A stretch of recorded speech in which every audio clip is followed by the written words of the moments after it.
Recuérdenme, por favor, si vimos coordinación interdisciplinaria la clase anterior o nos quedamos hasta la unidad funcional.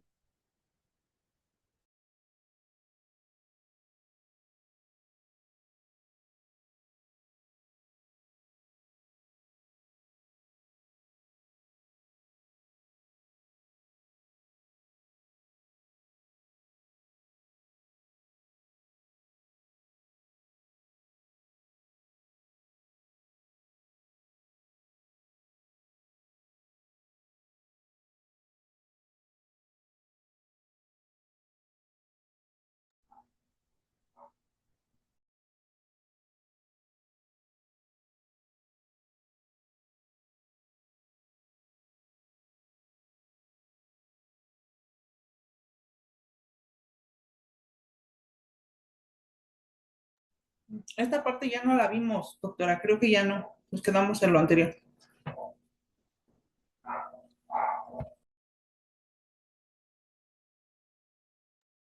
Hasta la funcionalidad, ¿no? La organización por funciones de los hospitales que les dije que era la fracción donde se dividían los hospitales, los servicios a los que se refería y la organización dentro de la unidad.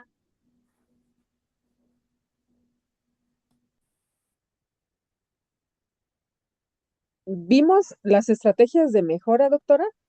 y hablamos un poco del trabajo en equipo, más o menos en esa diapositiva. Roles de la coordinación era como, creo que el título de la diapositiva.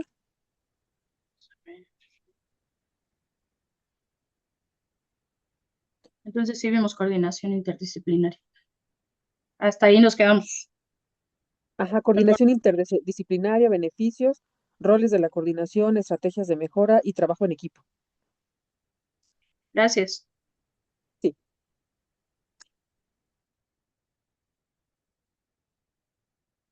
Eso lo vimos.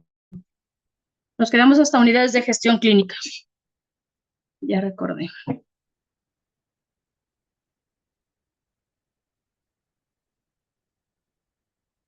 Muchas gracias.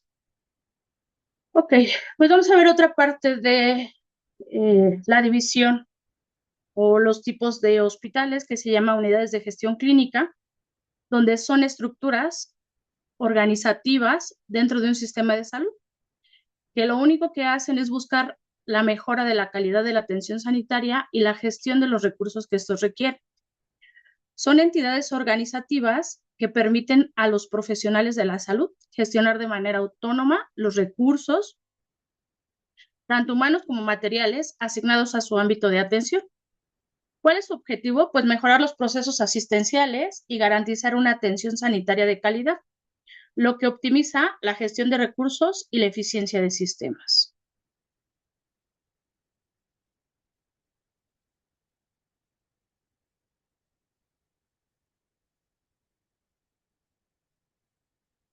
Y para ello hablaremos un poco de la estructura y la regulación.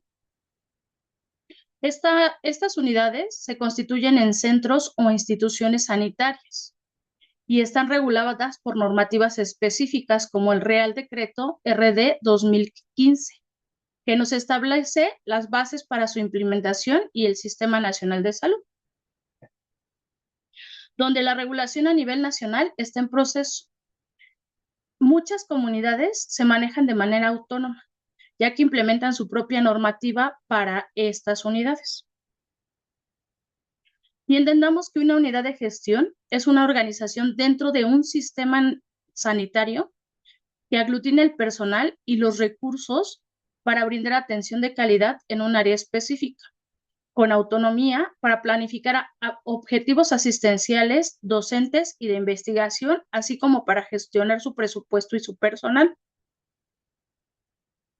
Estas unidades se pueden constituir tanto en hospitales como en centros de atención primaria y abarcan servicios sanitarios y no sanitarios,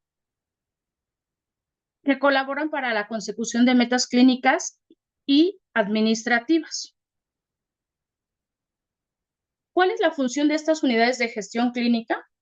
Pues la planificación, ya que establecen objetivos asistenciales de investigación y presupuestarios. También tienen como función la gestión de recursos, donde van a organizar y gestionar el personal y los recursos materiales necesarios para el funcionamiento de esta unidad. La evaluación, donde van a realizar informes y evaluaciones sobre los procedimientos de atención y las derivaciones de sus pacientes. Y la comunicación, donde se administran las reclamaciones y sugerencias de los pacientes con la finalidad de mejorar así la comunicación y la atención hacia el usuario.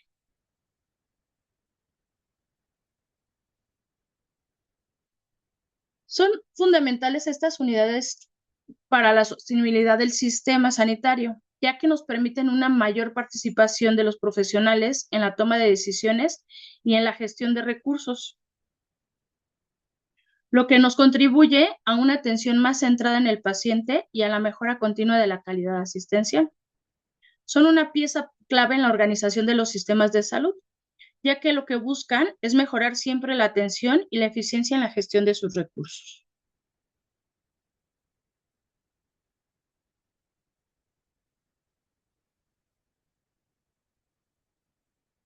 Estas unidades de gestión clínica se pueden dividir en de atención primaria y en de especialidades médicas, donde las de atención primaria son el primer punto de contacto con la población y van enfocadas en la prevención, diagnóstico y manejo de enfermedades crónicas, así como de la promoción a la salud comunitaria.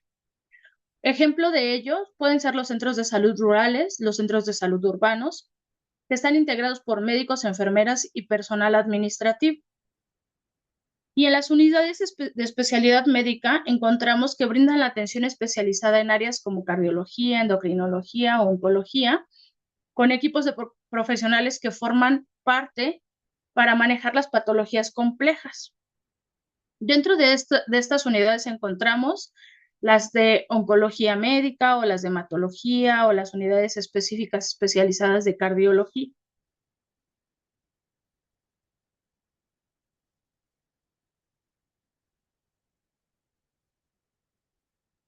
Otro ejemplo claro son las unidades de urgencias y cuidados intensivos, mejor conocida como la UCI, que va dirigido a pacientes críticos que requieren monitorización constante y tratamientos avanzados, los que incluyen protocolos de diagnóstico rápido y equipamiento especialidad. Las unidades de rehabilitación y salud mental nos atienden trastornos mentales, emocionales y físicos. Esto es mediante la terapia, el apoyo farmacológico y los programas de recuperación funcional. Dentro de estas unidades de rehabilitación y salud mental de gestión clínica tenemos los consultorios de salud mental, los talleres de rehabilitación física. Y también se consideran unidades de investigación y docencia, donde se integra la investigación clínica, la formación continua y la evaluación de resultados para mejorar los protocolos y la práctica asistencial. Un ejemplo de ello son los centros de investigación médica y los programas de formación hospitalaria.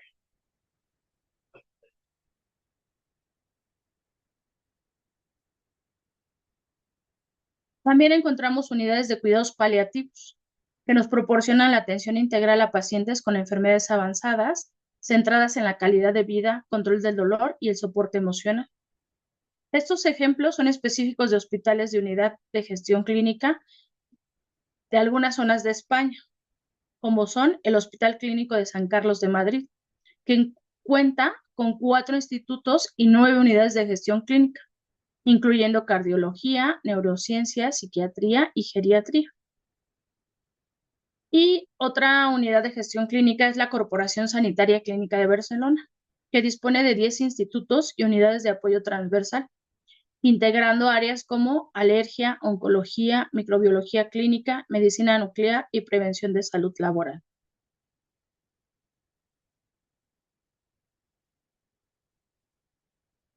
¿Cuáles son los beneficios de las unidades que favorecen la transversalización de los servicios?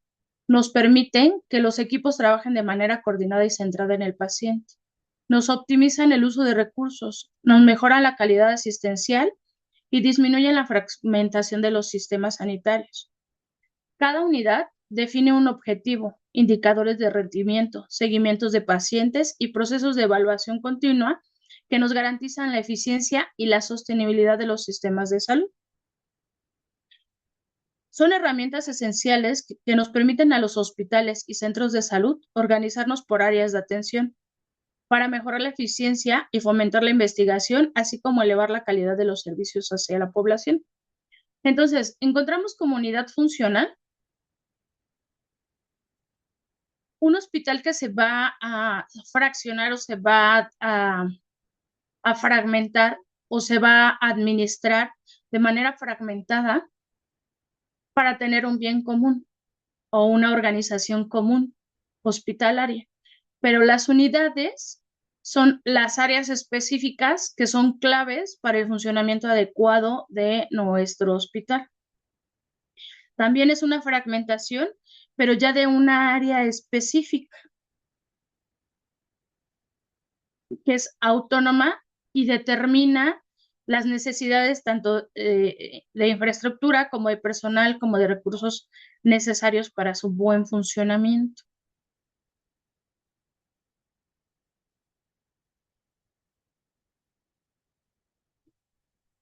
Estas unidades se rigen por principios, donde los principios van enfocados en nuestros pacientes, como son la atención personalizada basada en las necesidades del paciente,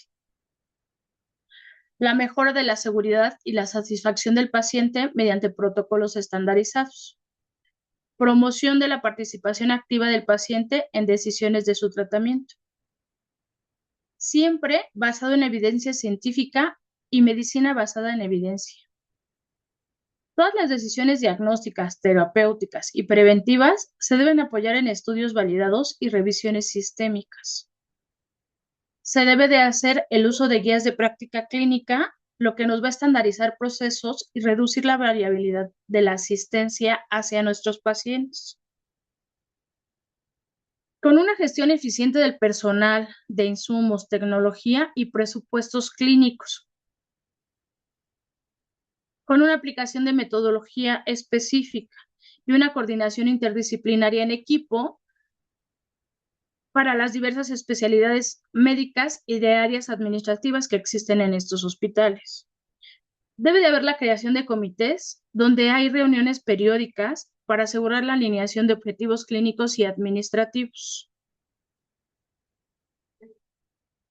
Con la implementación consecuente de indicadores de desempeño para medir resultados clínicos y administrativos, así como auditorías internas, retroalimentación constante y actualización de protocolos según evidencias y experiencia.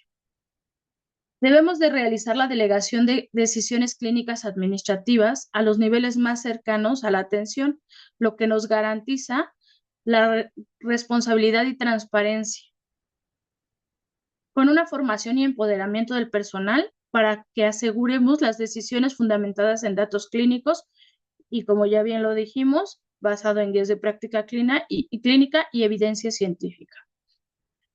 Con uso de sistemas de información hospitalaria que nos centralizan todos los datos clínicos y los administrativos. Nos dan una garantía de interoperabilidad, confidencialidad y seguridad de datos según normativos locales e internacionales.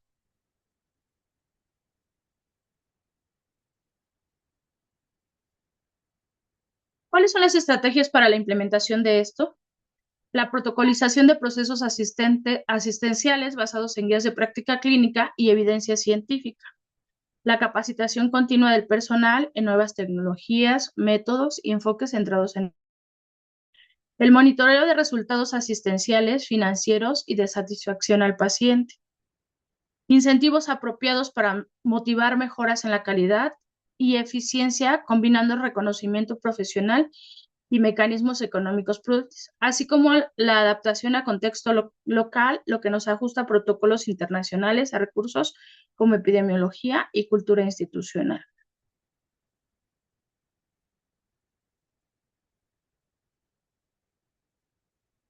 ¿Alguien me puede mencionar una forma de evaluar la satisfacción del paciente?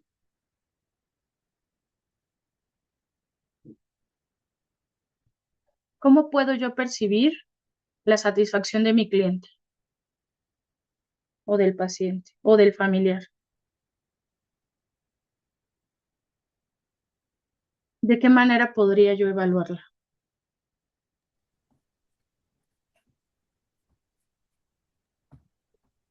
Bueno, en el instituto, bueno, en el IMSS que trabajo, Ujú. em, sobre todo nuestras jefes de piso y las supervisoras realizan ese tipo de encuesta de satisfacción del usuario. Entonces, pues al azar van eligiendo, no sé, una sala o determinado número de pacientes y les preguntan desde algo tan sencillo como si conoce el nombre de su enfermera o enfermero, porque si tuvo a bien presentarse, y después siguen con serie de preguntas, ¿no? De si se siente como satisfecho, si se siente que el trato es digno y respetuoso y que finalmente considera si perdón, si se está llevando el tratamiento que lo hizo llevar, ¿no? Que lo hizo llegar al hospital como tal. Y esas encuestas, o sea, después a nosotras, como personal operativo, nos elaboran, aquí en el IMSS se llaman anecdotarios. Entonces, un anecdotario en donde finalmente se refleja parte del desempeño de calidad que nosotros brindamos al paciente. Ok.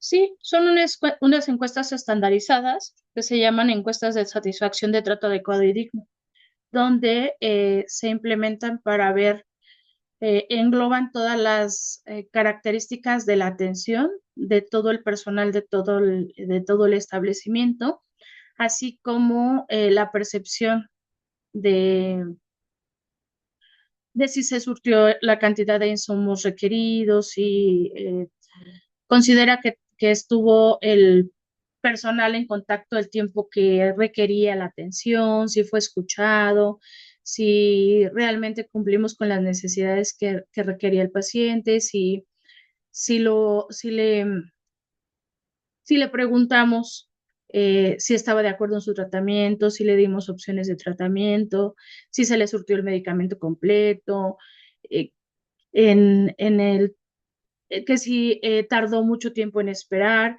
si se le atendió de manera oportuna, si considera que su tratamiento fue adecuado a las necesidades que el individuo tiene, si es un acompañante o si bien es un paciente.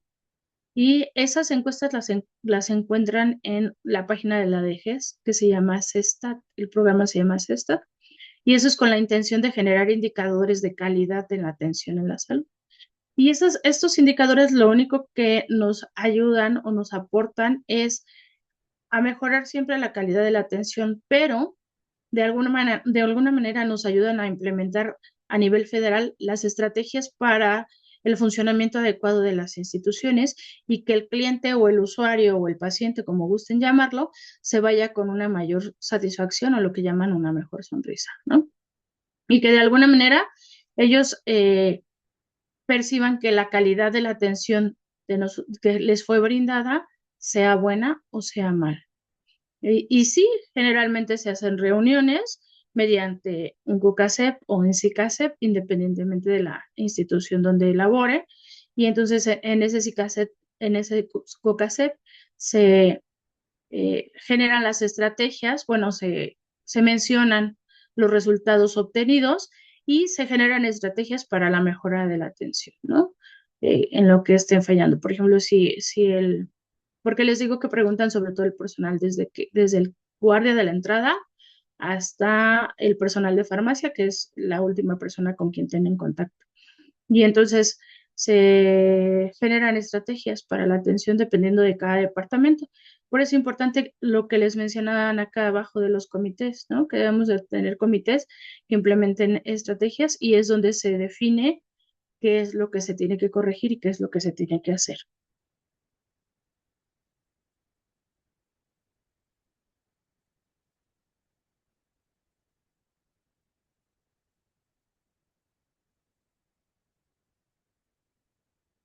El área de calidad aborda directamente al paciente y en la mayoría de los casos es favorable su respuesta.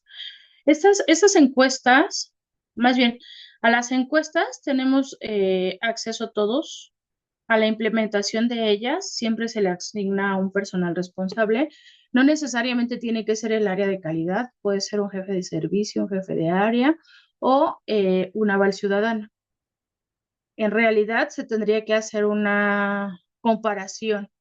En realidad tiene que haber una implementación de un ciudadano y alguien dentro de la institución para hacerlo correlativo y verificar que realmente se estén realizando estas encuestas, porque en teoría no tendrían que tener un porcentaje mayor al 9% de diferencia en las respuestas, porque entonces significa que alguien está mintiendo.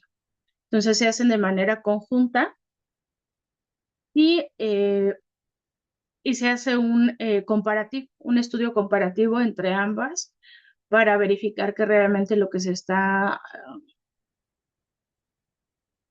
la información que se está vertiendo es correcta o es fidedigna. Y entonces, pero todos tenemos acceso a a los resultados de esas encuestas.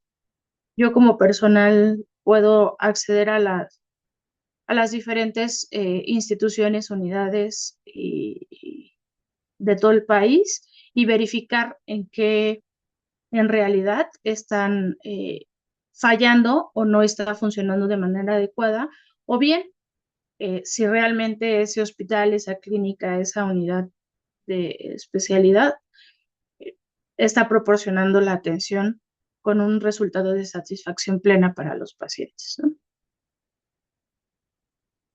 No es muy difícil, no es muy difícil acceder.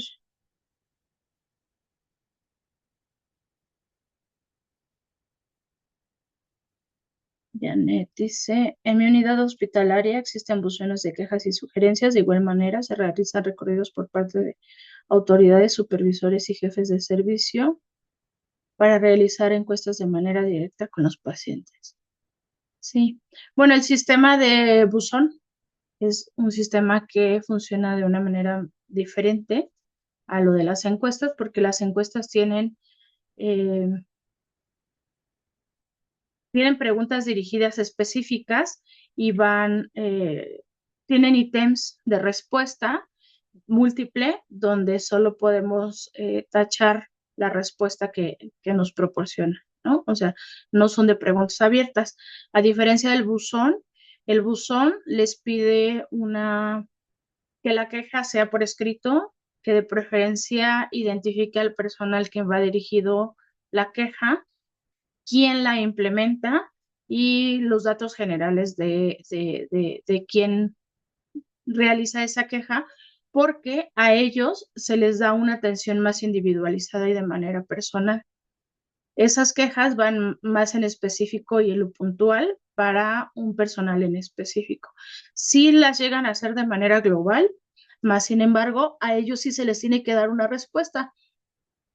En las encuestas de satisfacción al cliente o al usuario, solo percibimos de manera general la satisfacción del usuario, pero en quejas, sugerencias y felicitaciones, porque tenemos ese buzón es no solo para quejas, también para gestión y para felicitación del personal.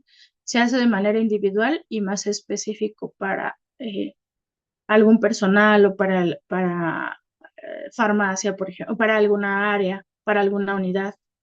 Entonces, a ellos sí se les da respuesta. Ellos se genera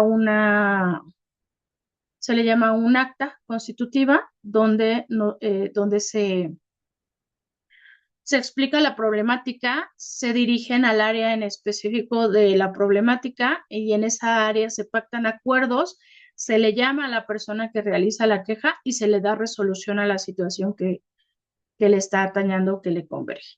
Y entonces se hace de manera más individualizada y eso sí se queda plasmado en papel y también se envía a una plataforma que se llama SUG, que es Sistema Unificado de Gestión, así se llama el sistema, y ese Sistema Unificado de Gestión, que ahora actualmente ya no se llama buzón, se llama, ay, se me olvidó el nombre, ahorita les digo, Expresión Ciudadana, se llama buzón de expresión ciudadana. Eso se envía a una plataforma a nivel federal y de igual forma tenemos que darle una respuesta dentro de los 40 primeros días posteriores a la queja a esa persona. Y entonces se tiene que enviar evidencia de ello ah, por medio de un correo o por medio de la plataforma de que se le dio gestión o resolución a la situación de esa queja. Sí, sí trasciende más.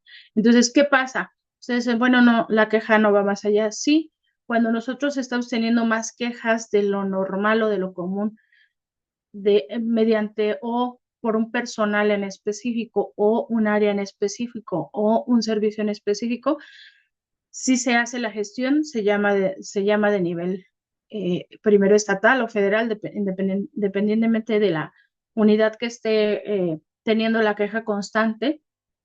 Se le hace una llamada, ya sea por correo o por teléfono, al director, coordinador, jefe de unidad, jefe de área, y se le hace la petición de que haga las correcciones pertinentes o que genere estrategias para la implementación de correcciones en esa área en específico, porque se tiene determinada el número de quejas del mismo personal o del mismo área o de la misma institución.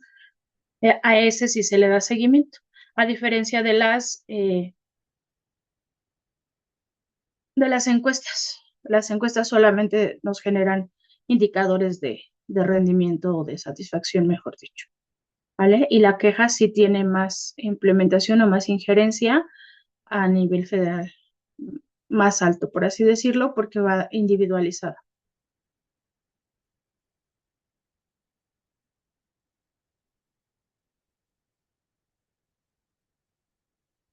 Y bueno, ¿cuáles son los beneficios de realizar estas unidades individualizadas? Pues mejorar la calidad y la seguridad de la atención, incrementar la satisfacción y confiabilidad del paciente, reduce los errores clínicos y administrativos y optimiza la utilización de recursos humanos, técnicos y financieros, así como fortalece la reputación institucional y promueve un ambiente de innovación y aprendizaje continuo. Estas unidades deben de ser evaluadas mediante un enfoque integral que nos combina indicadores clínicos, organizativos y económicos que van vinculados a los objetivos estratégicos y a los operativos de cada unidad, donde vamos a evaluar la gestión de la asistencia sanitaria individual, que se transfiere o se traduce como eficiencia clínica. Se analiza la capacidad de la unidad para fortalecer, ofrecer atención de calidad basada en evidencia y minimizar variabilidad en la práctica clínica. Algunos de los indicadores típicos de evaluación de ellos son el porcentaje de adhesión a guías de práctica clínica, la calidad de la historia clínica, el porcentaje de estudios prescritos y necesarios y las tasas de complicaciones y eventos adversos.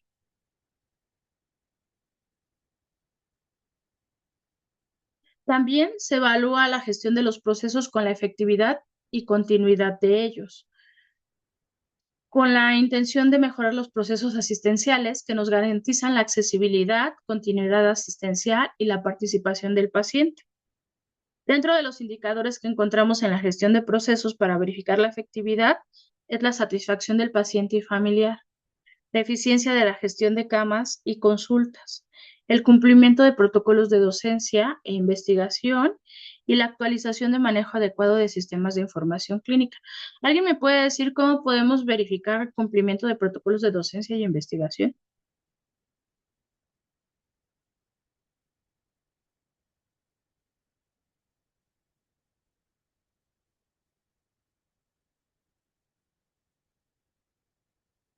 Nadie. A inicios de año, en todos los establecimientos y en todas las áreas, les hacen saber de un calendario anual de capacitaciones y designan al personal en específico para la realización para que realicen o para que acudan a estas capacitaciones de manera interna y algunas externas, ¿no? Algunas a nivel federal o a nivel estatal y otras a nivel institucional solo. Y entonces, en la gran mayoría de las instituciones lo que nos dicen es que tenemos que dar una réplica del mismo. y le solicitan papelería que nos fundamenta que existe esta capacitación, tanto que se capacitó el personal que se le asignó, tanto como la replicación de la misma. Generalmente nos piden una carta descriptiva, una lista de asistencia, evidencia fotográfica, la evaluación del ponente y examen de calificación pre y examen de calificación post. Eso se los pide enseñanza regularmente y ellos hacen evaluaciones por medio de indicadores de cumplimiento de estos protocolos, ¿vale? Así es la manera en la que se evalúa si el personal está realmente capacitándose de manera continua. Eso más el expediente personal individual de cada uno de ustedes. En ese expediente, actualmente nos capacitan vía línea. Y entonces en ese expediente tenemos que integrar la evidencia de diplomas, constancias, documentales de los cursos, capacitaciones o bien las competencias laborales que vamos ejerciendo o las competencias estudiantiles que vamos adquiriendo como las maestrías, los diplomados, los doctorados. Todo eso va de manera, ya sea en documental o bien eh, en PDF, en computadora, ¿no? Pero se debe de tener evidencia de ello. De esa manera nosotros vemos los cumplimientos. Se considera de acuerdo a cada personal y lo que va avanzando cada personal en ello.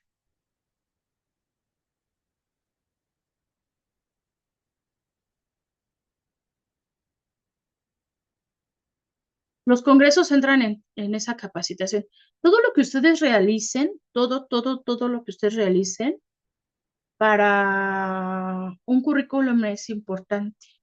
Ustedes sabían que si ustedes entregan un currículum que solamente va basado en su área laboral, vamos a decir, por ejemplo, yo en el área de medicina, que solo mi currículum tuviera cursos en medicina general, no sé, en medicina estética, este, o cirugía, o el área administrativa, mi currículum no es tan competitivo como si yo manejo cursos de psicología, de nutrición, de medicina general, de medicina estética, de pintura, de agronomía, de computación, eh, todo lo que ustedes realicen, inclusive, por ejemplo, de peinado, de vestido, de tejido, todo lo que ustedes realicen es una competencia, porque entre mayor sea mi currículum o entre mayor conocimiento tenga yo de cultura, de ciencia, de política, de administración, de computación, de uso de herramientas, todo eso me genera una amplitud para emplearme en el área laboral múltiple, ¿saben? O sea, no es como solo sabe de medicina, no, no, no. Tiene un parámetro le llaman de competencia más amplio. Entonces, todo lo que ustedes realicen y tengan un sustento documental, hay que incluirlo en su expediente. Sí, sí, por ejemplo, para hacer, digo, creo que en las instituciones en la actualidad está como muy desmotivada esa parte de seguirse preparando y reasignar de acuerdo a las competencias laborales, puestos o lugares de trabajo. Pero en las instancias privadas, más que en las públicas, sí se lleva a cabo ello. Para los psicólogos, alguien que tiene un currículum múltiple, me refiero, o más bien variado, tiene más oportunidad de entrar a trabajar en alguna institución o más bien en algún instituto, en algún lugar, que alguien que solo se dedica en específico, por ejemplo, a la enfermería o a la medicina, ¿saben? Porque saben que tiene un amplio desempeño, que tiene la capacidad de manejar tanto un laboratorio clínico, como un área de consultorios, como gestionar el área administrativa, ser jefe de almacén, la implementación de herramientas tecnológicas como la computadora, la tablet, la lab, no sé, el manejo de Excel, de hojas de cálculo, la inteligencia artificial, todo eso cuenta, el empoderamiento, todo eso cuenta.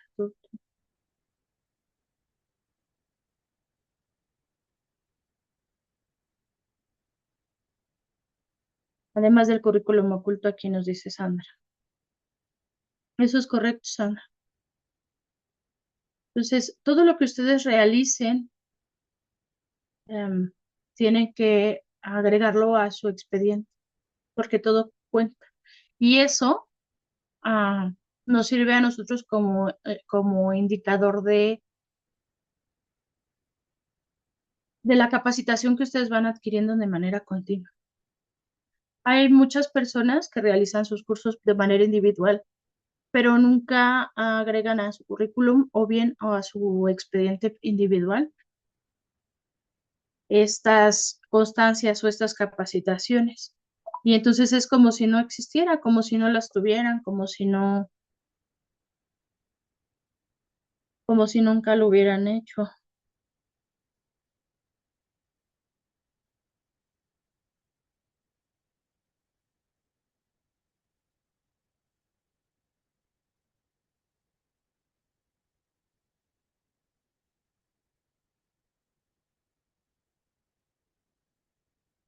Dice María Magdalena, es por eso que es muy importante actualizarnos constantemente.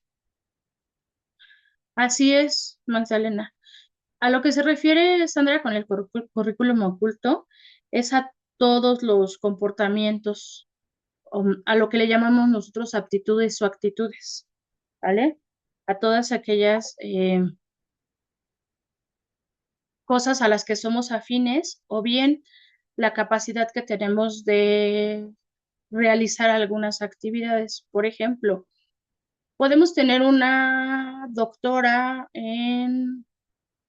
ah, ¿qué les puede gustar? En administración hospitalaria, ¿no? La especialidad que están tomando ustedes.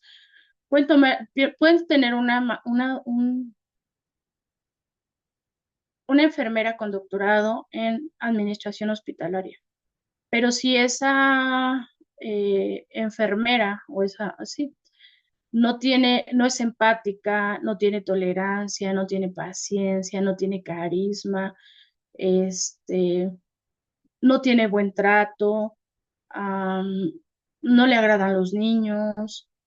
Yo no la puedo poner como representante de un área de pediatría, por ejemplo. ¿No?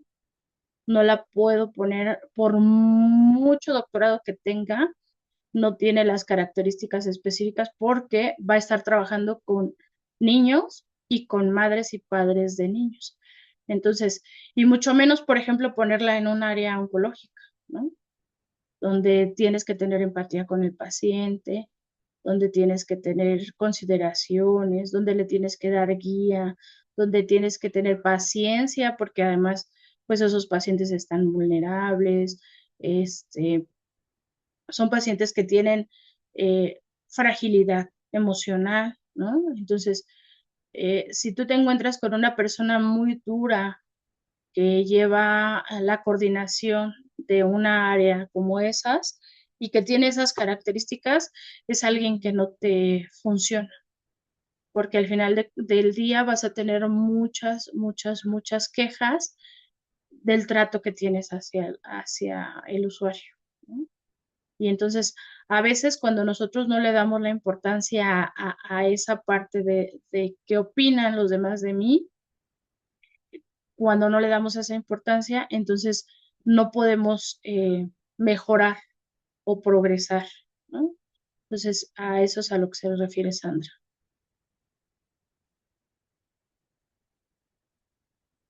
Bueno, ¿y de qué manera evalúo la actualización de la información clínica?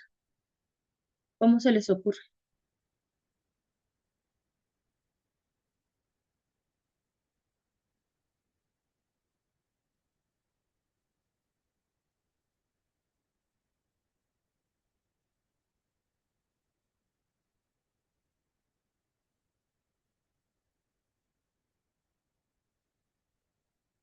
¿Les suena los informes?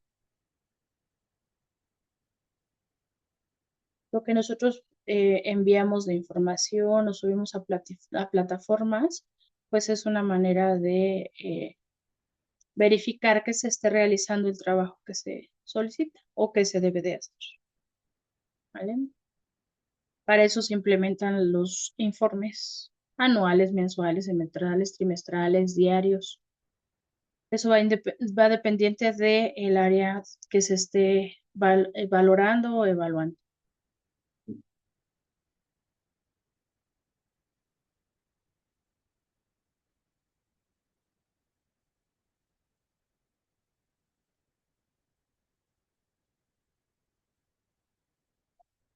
También debemos de evaluar la gestión de recursos con la eficiencia económica y la operatividad, donde se mide la relación entre los recursos consumidos y los resultados obtenidos, donde vamos a encontrar indicadores típicos como la producción clínica, que se mide mediante el egreso, las consultas y los procedimientos que se realizan, el consumo de medicación y productos médicos, el margen directo y rentabilidad de áreas o servicios y la relación entre la prescripción y los egresos.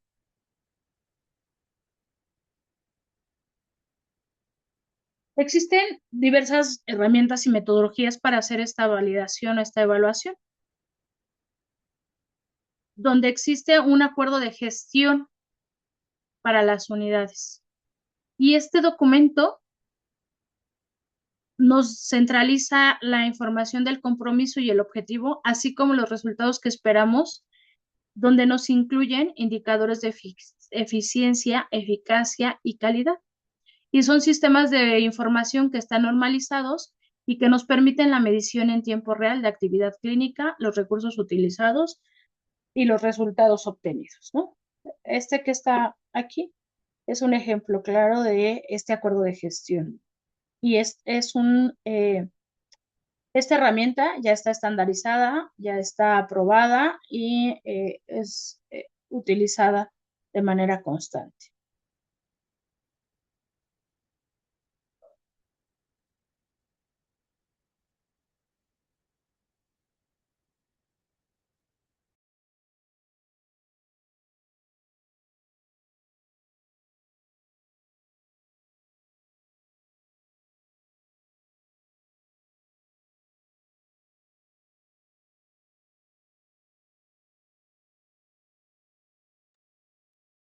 La última clasificación que vamos a ver a nivel hospitalario es la administrativa, donde nos organiza los hospitales y unidades médicas de acuerdo a su función y nivel de atención, así como el tipo de institución y los recursos disponibles que nos facilitan la gestión de servicios, la asignación de recursos y la toma de decisiones en salud. Los hospitales tienen funciones esenciales que nos incluyen la prevención, curación, rehabilitación, docencia e investigación y que nos buscan atender de manera integral a la población.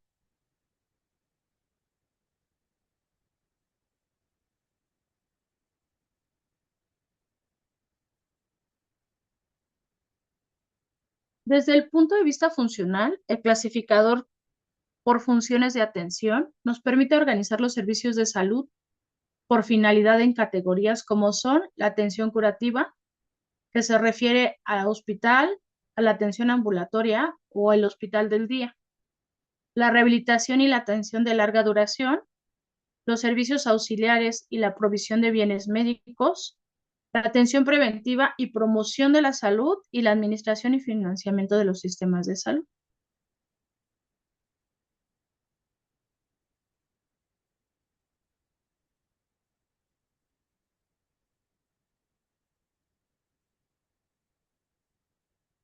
El enfoque funcional nos clasifica la atención según el tipo de consumo. Si es individual, va directo al paciente. Si es colectivo, tiene un impacto en la población general. Si es gasto corriente, nos lleva a una operación diaria, y si es gasto de capital, corresponde a la infraestructura, el equipo, la tecnología, y todo esto con la mejora de la gestión financiera.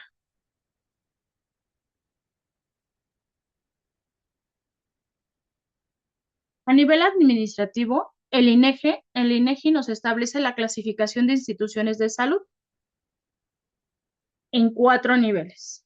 El primero es grupo, el segundo es clase, el tercero es subclase y el cuarto es tipo de unidad médica. Donde el grupo nos habla del sector al que pertenece como institución, ya sea público, privado o asegurado. Ya vimos esa parte, ¿no? De los tipos de atención. La segunda clasificación, que es clase, va de acuerdo al sector que pertenece, como es IMSS, ISSSTE, Secretaría de Salud o alguna institución privada. La subclase corresponde a la identificación de si es un hospital del IMSS, si es una clínica del ISSSTE, si corresponde a un consultorio de Pemex o una unidad de primer nivel de SEDENA. Y la cuarta nos habla del nivel de atención al que corresponde, si es primero, segundo o tercer nivel, o si es una unidad especializada, psiquiátrica, materno-infantil, la clasificación que ya vimos, hospitalaria.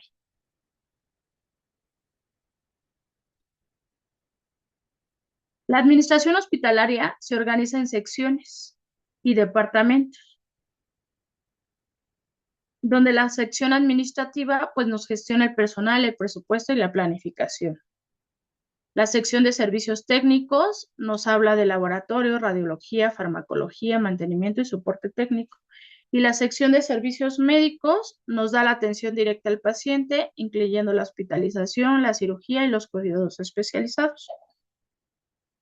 En donde las funciones administrativas se dirige al personal, los pacientes y los servicios, incluyendo la planificación, la coordinación, la supervisión, la evaluación y la optimización de los recursos, lo que nos garantiza la atención eficiente y de calidad. Existen redes asistenciales de emergencia y son sistemas organizados de servicio de salud y actores comunitarios que lo que buscan es garantizar respuestas eficientes, coordinación institucional y continuidad en la atención durante situaciones de crisis o desastres. Estas están integradas en los distintos niveles de atención sanitaria, desde la atención primaria hasta la alta complejidad, lo que nos articula recursos técnicos, humanos y logísticos para responder eficazmente ante emergencias de salud. Su finalidad es garantizar que los pacientes reciban atención adecuada, oportuna y coordinada, optimizando recursos y evitando la duplicidad de esfuerzos durante eventos críticos. Debemos de tener componentes claves para la implementación de estas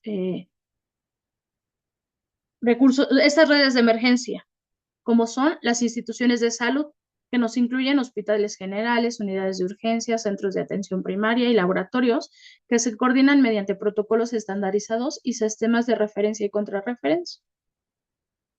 Las redes comunitarias deben de estar formadas por organizaciones civiles, grupos de voluntarios y medios locales que apoyan la respuesta rápida, comunicación y monitoreo de emergencias, lo cual nos fortalece la resiliencia comunitaria. ¿Alguien me puede dar un ejemplo de estas redes comunitarias o de estas unidades de redes comunitarias de emergencia?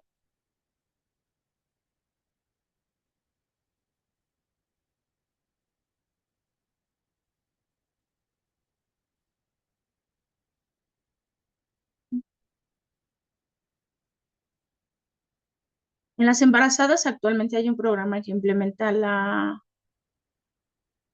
red de apoyo ante una emergencia. Y entonces les hacen saber a las embarazadas que tienen que tener teléfonos de personas que estén disponibles y dispuestas para acudir a ellas en cuanto tengan un dato de alarma obstétrico. Entonces, Esas son las redes a las que nos referimos como redes de emergencia. Y ellas tienen que hacer un documento donde se describe quién es la persona responsable, se da teléfono, domicilio, y de qué manera puede apoyarle, ¿no? Pero no se tiene uno o dos contactos, se tienen 3 o 4 contactos diferentes y ese documento se queda en el expediente clínico de estas pacientes. Y esto es con la finalidad de garantizar la seguridad de la atención en esa paciente, pero no solo intrahospitalaria, sino desde su hogar y desde su casa. Aquí hablamos de redes de emergencia intrahospitalarias, pero eso podría ser un ejemplo de redes de emergencia comunitaria, ¿no? Donde donde en comunidades más pequeñas, como son poblados o pueblos que quedan lejos los hospitales o las unidades de atención de partos, se les compromete de alguna manera a que tengan un transporte que esté disponible para las urgencias obstétricas que tengan y que se garantice el traslado de manera oportuna y pronta sin necesidad de tener una ambulancia. Ya tienen una coordinación específica. Por ejemplo, en Mérida, si no mal recuerdo, hay una casa de la atención a la mujer embarazada, así se llama. Y esa es una casa que depende del DIF. O sea, su recurso económico lo proporciona el DIF y el Estado. Entonces, esa casa está muy cerca del hospital de atención materna, porque las comunidades o los pueblos o las regiones quedan muy alejadas de los hospitales. Entonces, lo que hacen ahí es que la paciente llega de traslado, por ejemplo, o más bien por su propio pie o al hospital. Pero nosotros sabemos que un trabajo de parto tiene un trabajo de parto efectivo de entre 12 y 15 horas o de 10 a 12 horas, dependiendo de si es primigesta o multigesta. Entonces, si ella viene con un trabajo de parto de 3 horas o de 4 horas, que fue lo que tuvo de traslado de su domicilio o de la región donde vive al hospital, es la ocupación de un espacio que pueden utilizar para alguien que tiene un trabajo de parto más evolutivo.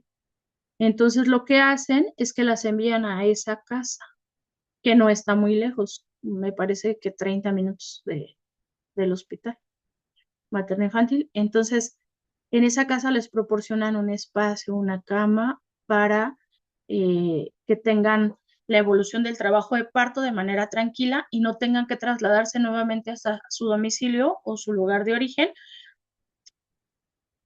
porque en ese traslado, por ejemplo, si hablamos de 4 horas de traslado, pues llegó con 4 horas de trabajo de parto, 4 horas de regreso son 8 y 4 horas de vuelta, pues son 12, ¿no? Entonces no corre más riesgos de presentar complicaciones durante el traslado. Entonces lo que hacen en esa casa es que les proporcionan, hay personal de enfermería y ese personal de enfermería les proporciona los cuidados necesarios en esa casa. Es una casa, ni siquiera es una clínica. Es una casa donde les proporcionan una cama, una estancia, cómodo para que puedan estar ahí y están monitoreados y vigilados por personal de enfermería. En ese lugar no tienen una ambulancia, pero sí tienen un carro que está disponible. Entonces, la enfermera, cuando se complica antes de tiempo o cuando el trabajo de parto evoluciona de manera más rápida, traslada a esas pacientes de vuelta al hospital. Tienen como esa comunicación entre el personal del hospital y el personal de esa casa. La deficiencia de esa casa me parece que es un proyecto muy bueno, pero como no pertenece a alguna institución de salud, por así decirlo, sino más bien al DIF, más bien el DIF la apoya y quien la implementó pues es el gobierno local. Entonces, pues le falta muchos insumos, ¿no? No tienen como ese conocimiento de lo que requieren en específico para para darle la atención en caso de una emergencia a una paciente que, por ejemplo, se presente que empiece a convulsionar porque le dio eclampsia o algo por el estilo. Ellos no tienen el material o los insumos necesarios para atender algo así. Vaya, ni siquiera tienen, creo que, soluciones salinas ni material para realizar una, de pérdida, poner una vía permeable, ¿no?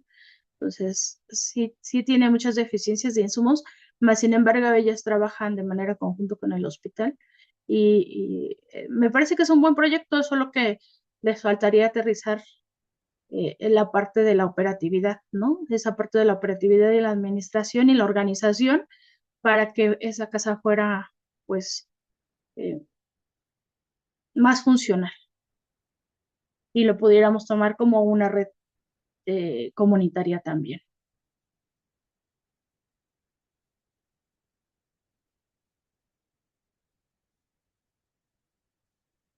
Las divisiones administrativas de redes asistenciales nos definen también responsabilidades, así como reglas de operación y seguimiento de la calidad de la atención, donde se considera la planificación de emergencias, la formación del personal y el manejo de recursos.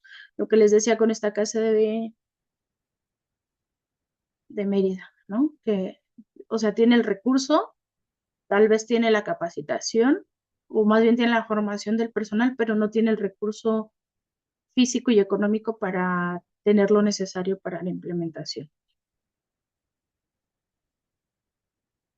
La comunicación de emergencias, pues es un elemento central de estas redes que incluyen sistemas de alerta, protocolos de notificación y herramientas de transmisión de información entre instituciones y comunidad para asegurar la toma de decisiones rápidas y eficaz.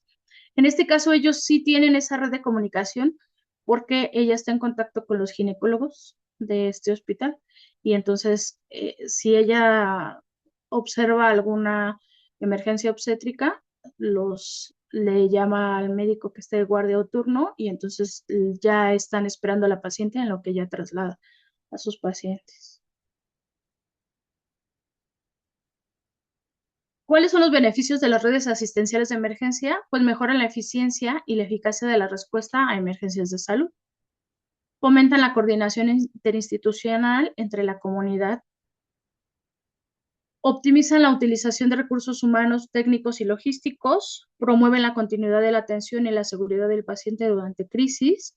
Contribuyen al desarrollo de capacidades locales y resiliencia comunitaria frente a desastres.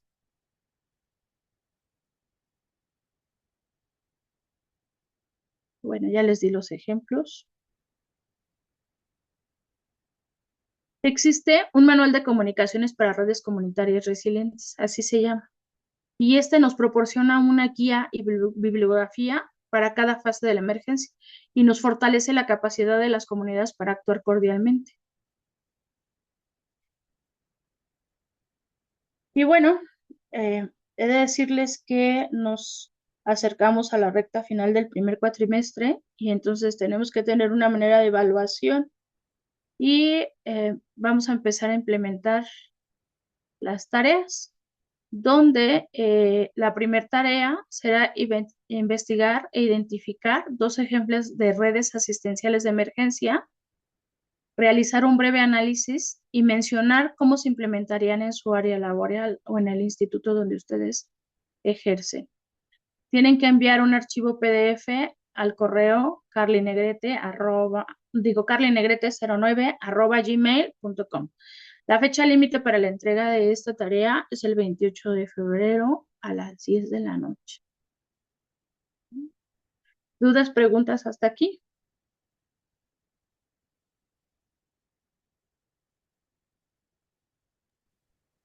No, doctora.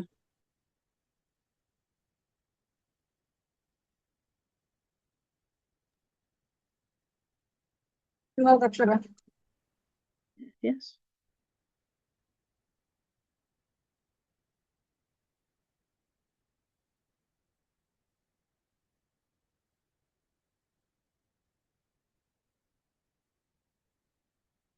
Sí, Perla, su tarea es de manera individual.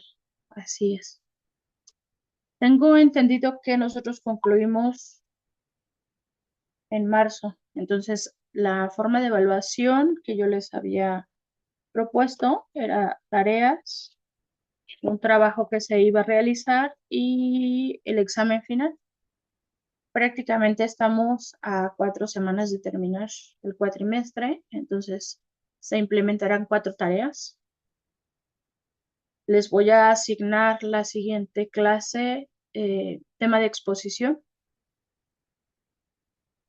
y daremos tiempo para que se expongan los temas que así requieran. Y bueno, la última clase daremos paso al examen. Les voy a enviar un link donde van a responder de, de manera individual en el periodo de tiempo de la clase su examen en un formulario de Google, ¿vale? Y entonces ya a mí me llegan los exámenes y ya ustedes tienen su calificación puntual.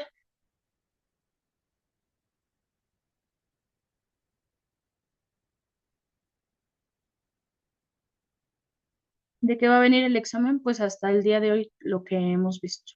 No más, no menos, más que lo que hemos visto.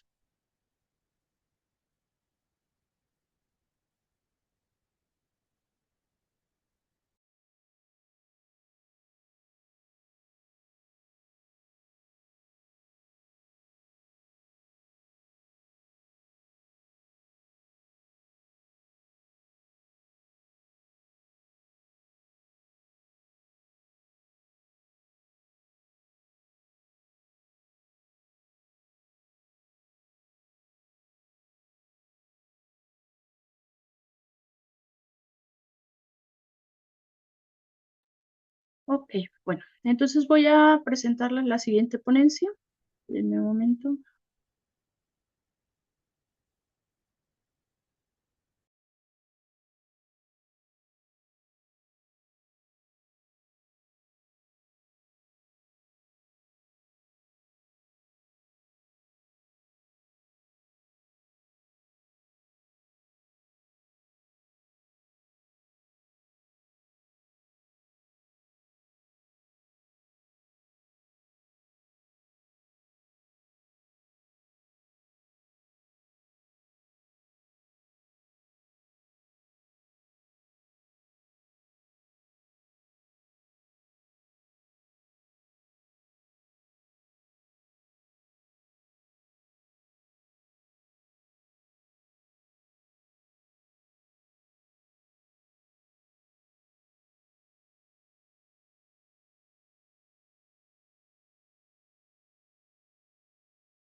Vamos a hablar de algo que es muy importante y que debemos de conocer porque nos va a hablar de los derechos y las obligaciones que tenemos como personal en salud sobre la responsabilidad civil y sanitaria, donde la responsabilidad civil sanitaria se ha consolidado como un mecanismo esencial para garantizar la seguridad del paciente y la calidad en la prestación del servicio de salud.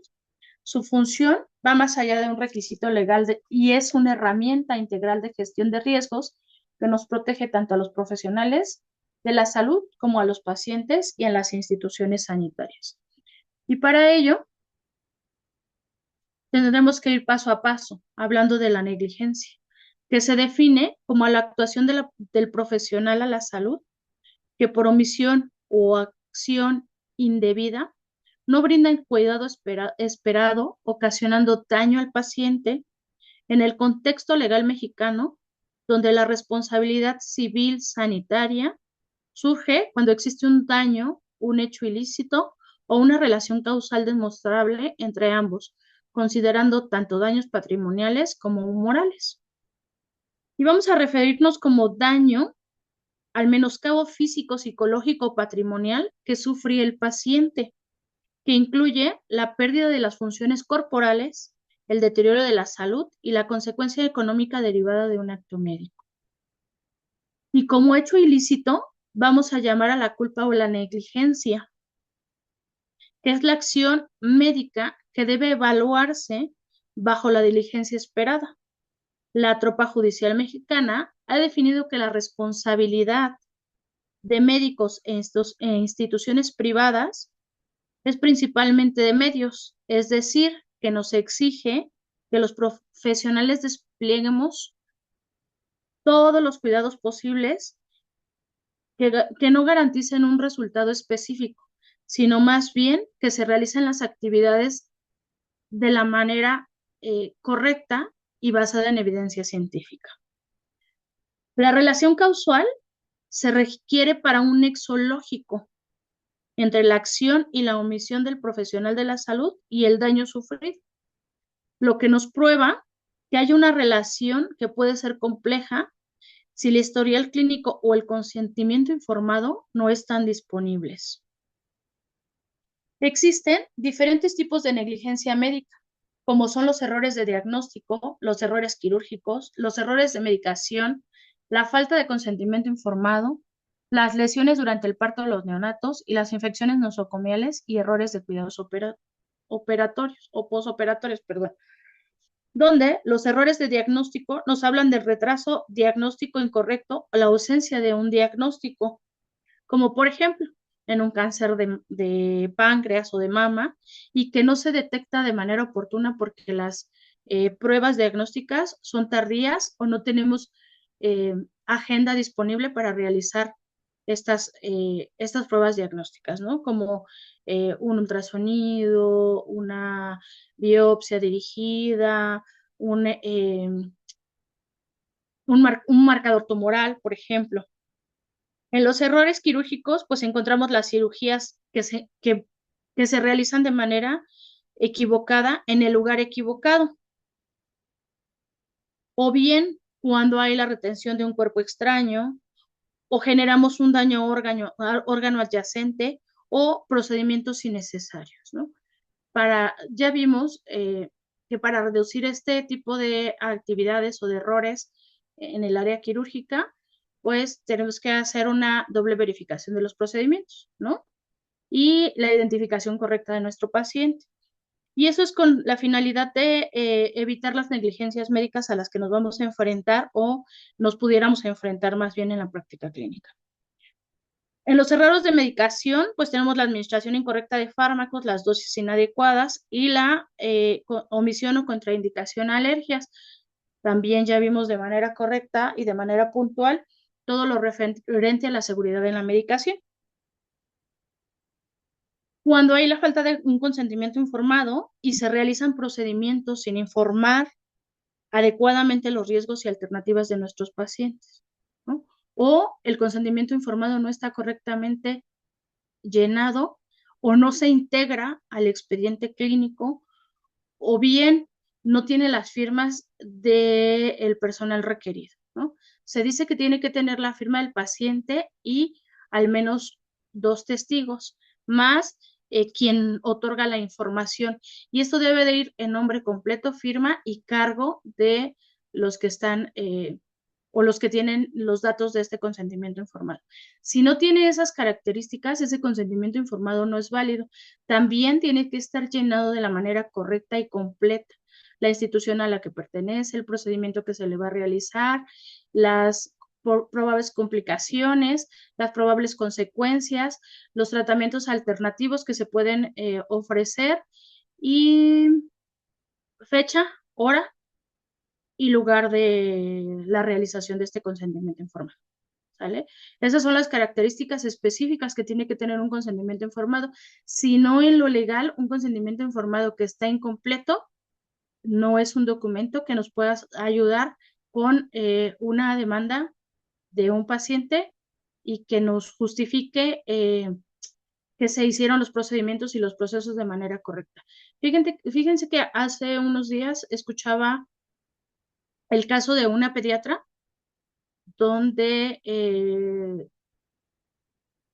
realizó la atención de un niño, y entonces ella estaba detenida por negligencia médica. ¿Por qué por negligencia médica? Porque ella realizó los procesos y los procedimientos con apego a guía de práctica clínica de lo que tenía que hacer con ese paciente o con ese niño. Más sin embargo, en la nota no anotó qué guía práctica clínica estaba utilizando y por eso le jincaron responsabilidad legal. Y entonces ahora ella está enfrentando un proceso legal dentro de una cárcel por el solo hecho de no anotar la guía práctica clínica a la que hizo referencia o que consultó o que utilizó para trabajar. Pero ella hizo todo lo que tenía que hacer de acuerdo a la guía de práctica clínica, el procedimiento, el protocolo, el proceso, todo está de acuerdo a la guía de práctica clínica, pero por el solo hecho de no sustentarlo en un documento oficial que tiene validez legal, ella está enfrentando un proceso legal dentro de la cárcel, ¿vale? Entonces, para que le vayamos dando la importancia necesaria a la documentación que debemos de llenar y la documentación que debemos de tener, que nos va a ayudar al final de cuentas a entrar dentro de la normatividad y la legalidad de nuestros procesos de atención. Las lesiones durante el parto neonato, pues son daños irreparables por actuación tardía incorrecta durante el alumbramiento o durante el embarazo, ¿no? Y en las infecciones nosocomiales y los errores por cuidados posoperatorios, pues hay un inadecuado seguimiento médico que agrava la condición de nuestros pacientes, ¿no? Entonces, regularmente nosotros le damos la atención intrahospitalaria, un alta, y no le damos un seguimiento posterior a esa alta.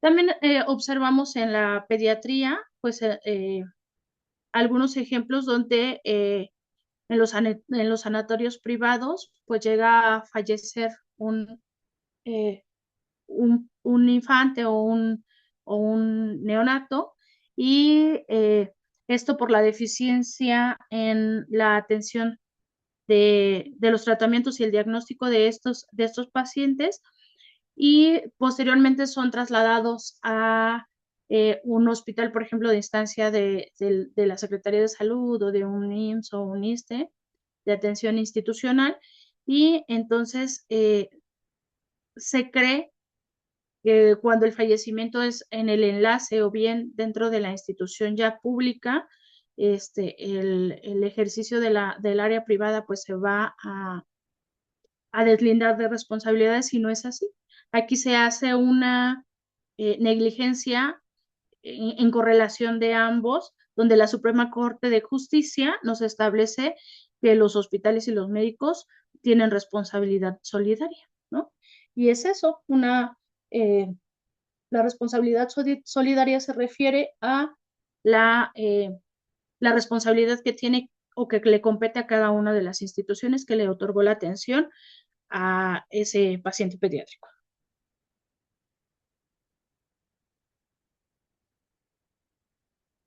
Tenemos que hablar de principios jurídicos, donde los principios jurídicos se refieren al lex artis and al ad hoc, a la obligación de medios contra resultados, a la solidaridad de profesionales e institucional y al derecho humano y a la salud, donde el lex artis es el estándar que nos da la diligencia profesional y está utilizado para evaluar la conducta médica. La obligación de los medios contra los resultados es una obligación que México adoptó, donde tenemos una responsabilidad civil médica y que se diferencia de la exigencia de resultados correctos, ¿vale? Es lo que les decía, que ahí nosotros tenemos que tener procedimientos correctos, procesos correctos, apegados a normatividad, independientemente del resultado que se obtiene.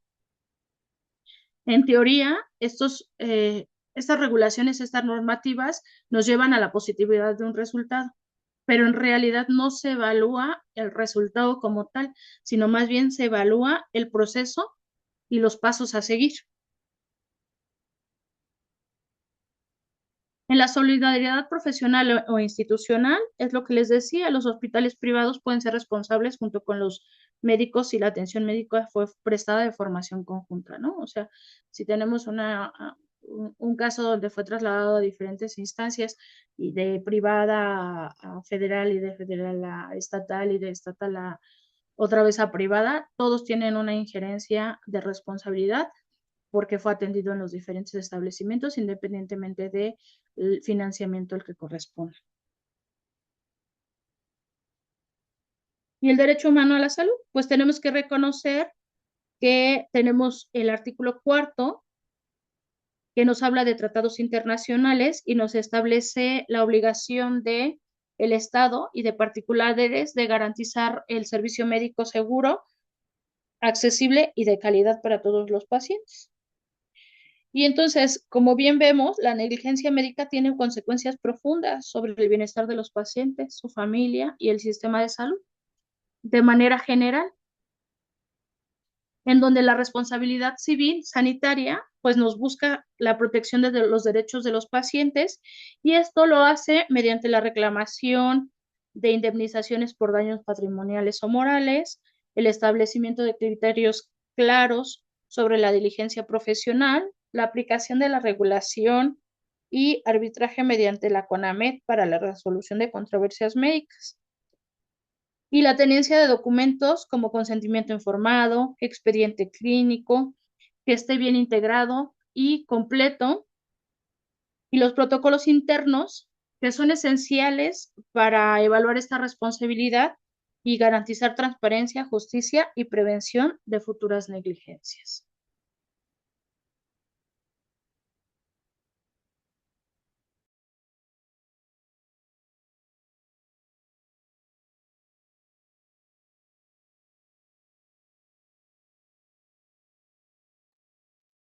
Esas negligencias pues tienen consecuencias y las podemos clasificar en consecuencias físicas, en consecuencias emocionales y psicológicas, en consecuencias económicas, en consecuencias sociales y en intervenciones y recuperación, donde en las consecuencias físicas pues encontramos un deterioro de la salud o bien complicaciones graves cuando los diagnósticos son incorrectos o hay intervenciones equivocadas que pueden retrasar la recuperación, agravar la enfermedad existente o bien causar nuevas complicaciones.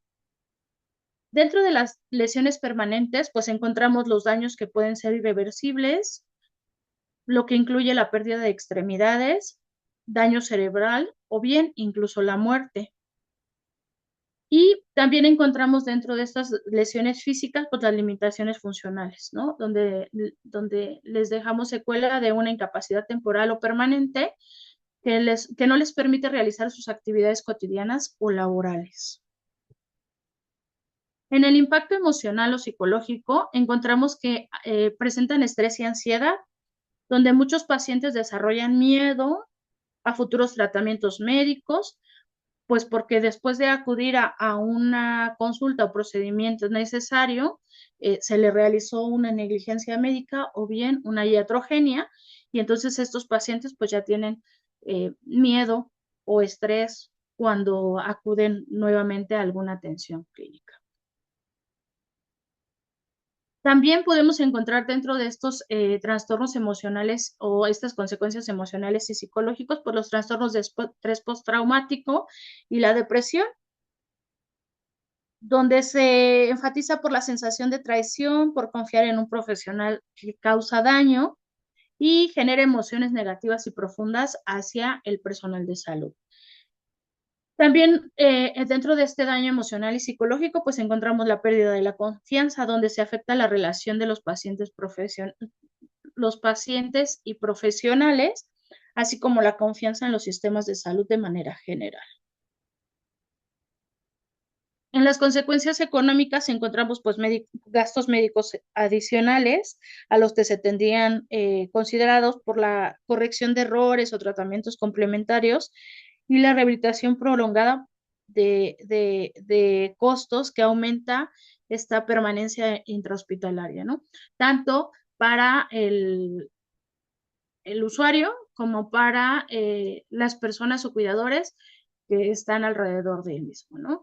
Sabemos que haciendo énfasis en esta consecuencia de la negligencia en costos, cuando el paciente iba a tener una permanencia en estancia hospitalaria de 3 días por una cirugía de rutina como es, no sé, una colecistectomía programada, y entonces si tenemos complicaciones de la misma o bien se realizó una negligencia médica, pues puede permanecer porque a lo mejor se le realizó un abdomen agudo o se le produjo un EBC, y entonces su estancia hospitalaria después de ser de 3 días, la programada termina siendo 1 mes, 2 meses, ¿no? Y entonces, pues eso tiene una implicación económica para el hospital, así como para las personas que lo cuidan o que lo visitan, porque pues el traslado, la permanencia y la estancia en el hospital no nada más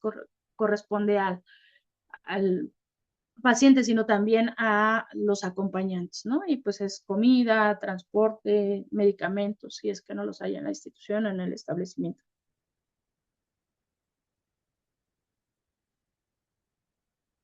Aparte de que tiene una injerencia en la pérdida de ingresos, pues porque tenemos una incapacidad laboral y entonces esto nos puede derivar a eh, un sufrimiento en la estabilidad de la, perdón, en la gravedad de la estabilidad económica del paciente y de su familia, ¿no? Y esto nos puede llevar a una carga judicial, ¿no? Una carga judicial donde se busque la indemnización general del costo y del estrés adicional que genera o del impacto que genera esta repercusión de consecuencia de negligencia económica. Con respecto a los efectos sociales, pues nos da una afectación a la familia, por lo que les decía de los cuidadores que asumen roles de cuidador y genera una tensión emocional y física, ¿no? Hay desconfianza social en los sistemas sanitarios, ya nadie cree en nosotros,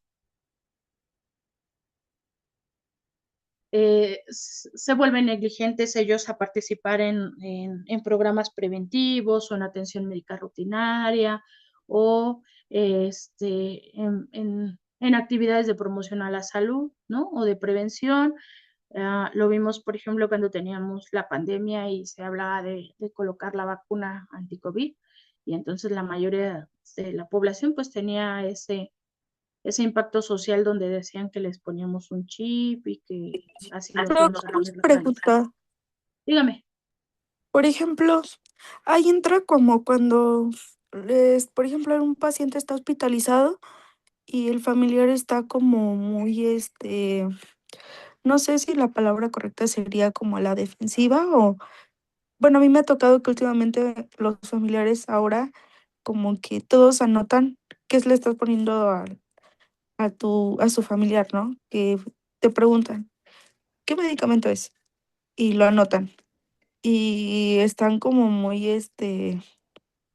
a la defensiva. Bueno, me ha tocado últimamente estos meses que así se muestran muchos familiares, que digo, o está bien porque pues están preguntando acerca de qué es lo que le ponen a su familiar, pero llega un punto en donde sí también, a lo mejor para el personal también suele ser incómodo porque, bueno, a mí no me molesta que me pregunten, pero sí hay situaciones en donde me he dado cuenta que también estresan mucho al paciente porque están así como muy a la defensiva.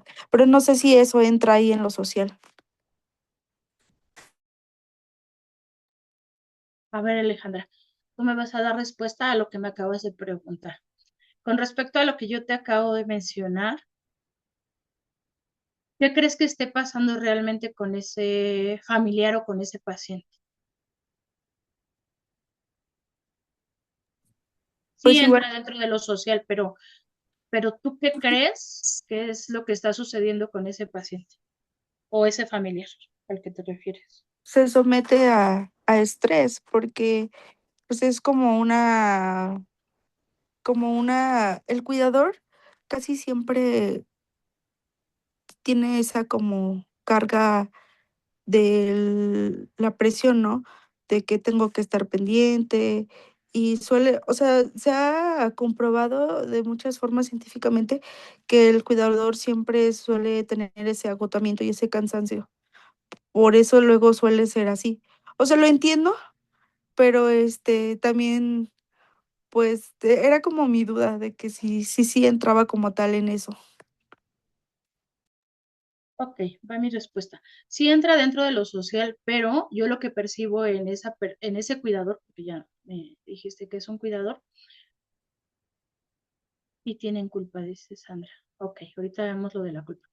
Ese cuidador tiene una responsabilidad, ¿no? Y esa responsabilidad depende también a la persona que estén cuidando. Cuando es un padre, madre, hijo o hermano, el cuidador tiene mayor responsabilidad sobre ese paciente que sobre algún otro con alguna otra dependencia familiar. ¿Sale? Entonces, lo que a mí me deja ver en lo personal es que tiene desconfianza de la institución, que tiene desconfianza de la atención. Y pueden ser dos vertientes. La primera, que haya cursado por un evento desagradable de negligencia médica o de negligencia hospitalaria, o bien la segunda, que esté mal informado, ¿no? O mal informada, que actualmente los medios de comunicación nos sirven para dos cosas, para mantenernos mal informados y para alertarlos, ¿no?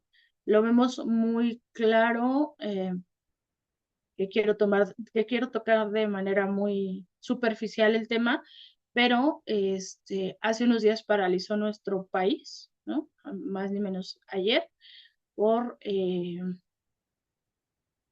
por la situación que se presenta, ¿no? O sea, todo el mundo dijo, no, es que va a haber desastres, no vayan a trabajar, no vayan a la escuela, se están robando a las enfermeras, se están robando a los médicos, ¿no? Entonces, a veces las redes sociales o los medios de comunicación se han vuelto hasta cierto punto, y lo entiendo porque ellos tienen que vender un producto y ese producto, un producto siempre se va a vender de la peor manera, y eso es generando un morbo o garantizando su calidad, ¿sale? Y entonces los medios de comunicación actualmente nos alertan de todo, ¿no? O sea, si bien es cierto, uh, sí hay un riesgo que se pudiera correr por la situación que prevaleció hace unos días en nuestro país, más sin embargo no significa que vayan a andar levantando todas las enfermeras, ¿no? O sea, del país. O sea, eso no. Creo que justo sí tienes razón en eso, Doc, porque, por ejemplo, luego sí, bueno, en cuanto a las redes sociales y todos los medios, porque luego sí ha habido muchas, por ejemplo, va la mala comunicación y yo les pregunto a veces, ¿y quién les comentó eso? ¿O qué le han dicho los demás enfermeros durante el turno? No, pues es que nada más vienen y no me dicen nada. Y yo de que, ok, por eso. Pero se les explica, ¿no? Pero sí también llega un punto en donde me dicen, no, no, no, no, no quiero esto porque yo lo vi que es para esto. Y ya yo les pregunto, no, pues ¿de dónde lo sacó? Y me salen de que, no, TikTok. Y yo así como, de que, bueno, mírele. O sea, es gracioso porque pues sí dice, ¿cómo, cómo puedes avalar una información de esa forma? Y dices, bueno, no hay como preguntarlo, despejar tu duda. Yo creo que con el profesional de salud, ¿no? Ya sea con la enfermera o con el médico. Yo siempre les comento, a veces si tienen alguna duda sobre su tratamiento médico, eso es con el médico. O sea, eso es, podemos trabajarlo. Digo, cualquier cosa también yo, si tienen dudas con su medicación, yo se los puedo explicar y trato. pero sí pasa mucho eso de que no es que yo vi en TikTok o busqué en Google que esto, o sea, me ha tocado escuchar que dicen, es que da cáncer o cosas así, y yo de, no, pero pues supongo que es parte del proceso de desconfianza. El sector salud en algunas situaciones pues suele ser muy, careciente. Yo creo que también he escuchado esa parte donde dicen, es que en la priva los tratan bien. Digo, o sea, sí, le digo, pero porque es otro recurso, ¿no? Y hay que entender que de cierta forma no tenemos al 100% en el público todo el insumo necesario, pero se trata de trabajar con lo que hay. Yo escucho mucho que el paciente siempre se queja cuando está en urgencias y lo entiendo, la verdad es que es muy feo porque a veces ni siquiera es muy denigrante ver a un paciente en una silla sentado esperando en una cama y yo siempre les digo, me disculpo, pero pues es lo que le podemos brindar ahorita y por su estado de salud, pero se trata también le digo, no es que no sea importante, pero se trata de priorizar también. Digo, en cuanto haya algo disponible, obviamente se le va a dar ese mejor lugar, pero también como que tratar de que el paciente sea consciente de la situación en la que estamos, ¿no? Gracias, Doc. No, no a ti. Nos hace falta conciencia de la educación en la salud, ¿no? Esa promoción de la salud a la que hablamos es precisamente hacerle saber a la ciudadanía o a la región o a la comunidad donde está ubicado nuestra unidad de atención en salud, que una emergencia o una urgencia no es una faringoamigdalitis que le dio hace 3 días y que acude a un servicio de urgencias porque trabajó y no hubo quien lo llevara, ¿no? O sea, si bien yo no digo que le tengamos que negar este proceso de atención o este servicio, sí, sí o sí, pero no en un servicio de urgencias. Entonces, cuando no tenemos esa cultura, no tenemos esa cultura o esa conciencia de saber qué es lo que realmente es una emergencia o es una urgencia, pues tenemos servicios de atención de urgencias saturados, ¿no? Y obviamente, pues sobrepasa todas las expectativas de atención que tenemos. Por eso, la importancia de ver los tipos de hospitales y la selección de unidades, así como el funcionamiento de cada una de ellas.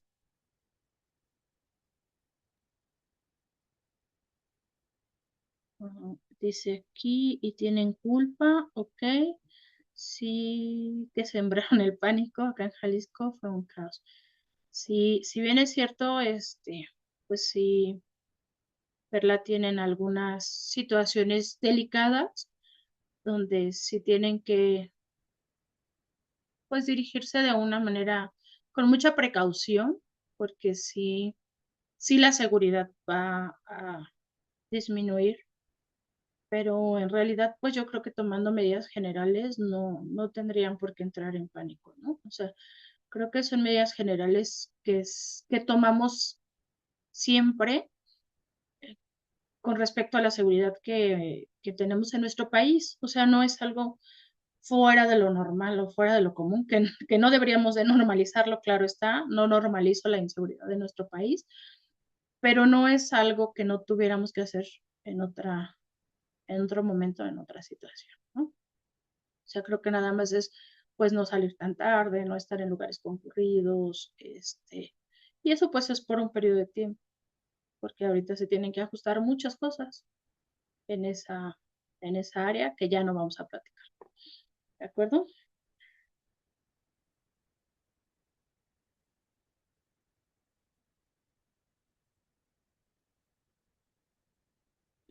Bueno, y entonces, pues tenemos la última consecuencia de la negligencia, que es en la intervención y la recuperación, donde tenemos que brindar el apoyo psicológico con terapias programadas de acoplamiento, ayuda o proceso al trauma y restablecer la confianza de los usuarios o de aquellos que requieren de nuestros servicios. Debemos de implementar transparencia y comunicación que nos asegure que priorizamos la salud del paciente tras el incidente o la negligencia y que él sienta que va acompañado y que a pesar de que nosotros tuvimos un error, porque los humanos también cometemos errores, eh, tengamos esa comunicación de hacerle saber que es importante su percepción, su necesidad y que se va a corregir en medida de lo posible, que haya un seguimiento médico constante y eso nos asegura eh, priorizar la atención de ese paciente ante la negligencia. Y la responsabilidad legal, que nosotros no quisiéramos hablar de ello, pero existe y está latente, donde las víctimas pues buscan las compensaciones económicas o sancionar legalmente a los responsables, lo cual les genera satisfacción porque mitigan de alguna manera el impacto que les generó tanto económico como moral, ¿no? Y entonces, antes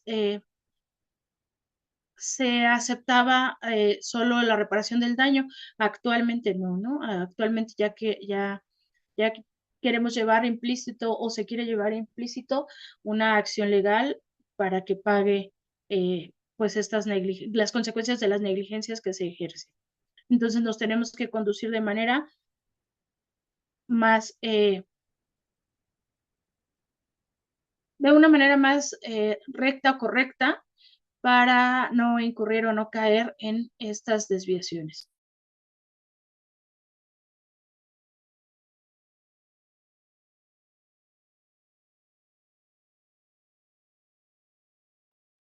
Ya que pues la negligencia pues tiene un impacto multidimensional, como es físico, emocional, económico, social, psicológico, y pues sus efectos no solo afectan a nuestros pacientes, sino también a su entorno, y debemos de considerarlo de manera integral, pues con la finalidad de minimizar estos daños, ¿no? Y entonces, para ello, para ayudarnos a amortiguar un poquito esta responsabilidad sanitaria, surgieron los seguros de responsabilidad sanitaria. Vamos a ver que en el Porfiriato, en el año entre 1876 y el 1911, se responsabilizaban de este acto sanitario con un carácter caritativo de la salud pública, donde se ejercieron acciones de vacunación y hospitales urbanos. Y luego, para ahí del año 1910-1920, en la Revolución Mexicana, pues hubo un reconocimiento parcial de los derechos laborales y de seguridad social, donde ejercieron iniciativas de pensiones y protección de los trabajadores. Y luego vemos que posterior a la revolución o a la revolución pasiva, por ahí de 1920 y 1940, un poquito antes, la Constitución en 1917, pues nos promueve la ley de pensiones civiles que se implementa hasta 1925 y la creación de la Escuela de Salubridad en 1922 como base educativa y preventiva para evitar estas negligencias médicas. El proteccionismo y el desarrollo estabilizador en 1940-1970 nos consolida el IMSS para una expansión de cobertura laboral y mejoras en la infraestructura sanitaria. En 1970 en adelante aparece el neoliberalismo y el obradorismo, donde se introduce la atención por medio del Seguro Popular por ahí del año 2004 y del Seguro Médico Siglo XXI por ahí del 2007, donde van dirigidos a una población sin seguridad social y laboral y su objetivo pues es unificar el acceso y reducción de gastos de bolsillo de los pacientes. De ahí los seguros de salud surgieron como mecanismos para garantizar asistencia médica y pues la compensación económica frente a enfermedades o accidentes, donde inicialmente estas coberturas se estructuraron de manera gremial mediante hermandades y cofradías, lo que nos llevó a otorgar ayuda colectiva a sus miembros, donde la iglesia también promovía esta asistencia a través de acciones de beneficencia con diversos acuerdos de voluntariado y ofrecían prestaciones médicas a cambio de aportaciones periódicas de reembolso económico, ¿no? Y durante la industrialización y el crecimiento también fue necesario formalizar estos seguros, ya que dan origen a los seguros sociales que funcionan como base del mutualismo, y México adoptó esta idea en el siglo XX, comenzando con la creación del Instituto Mexicano del Seguro Social en 1943 y posteriormente el ISSSTE y el Seguro Popular, así como los sistemas para el bienestar. Donde la negligencia y la malpraxis médica pues se atienden con la actuación profesional, con impericia, omisión, imprudencia o inobservancia de reglamentos que originan daño al paciente, por lo que la existencia de un sistema de seguros de salud tiene varias implicaciones, ¿no? Como son el acceso y la cobertura, la documentación y la trazabilidad, donde en el acceso y la cobertura pues tenemos una violación a seguros que nos permite que los pacientes reciban atención médica formal con una mayor cobertura, facilitando la supervisión de prácticas clínicas. Y en la documentación y trazabilidad se implementan las leyes como la norma 004 SSA 3 2012 que registra, o más bien regula y nos da el correcto registro de los médicos con precisión en el expediente clínico. Esto con la finalidad de fundamentar o determinar la responsabilidad legal cuando hay una negligencia médica. En esta norma nos habla de el consentimiento informado, que ya hablamos de él y las características del consentimiento informado, y de la nota médica, así como la nota de enfermería, que es importante, ¿no? Hay muchos establecimientos y muchas instituciones que no la llevan a cabo por falta de tiempo, por desconocimiento, por omisión, porque refieren que no se lo solicitan, porque nadie les dijo.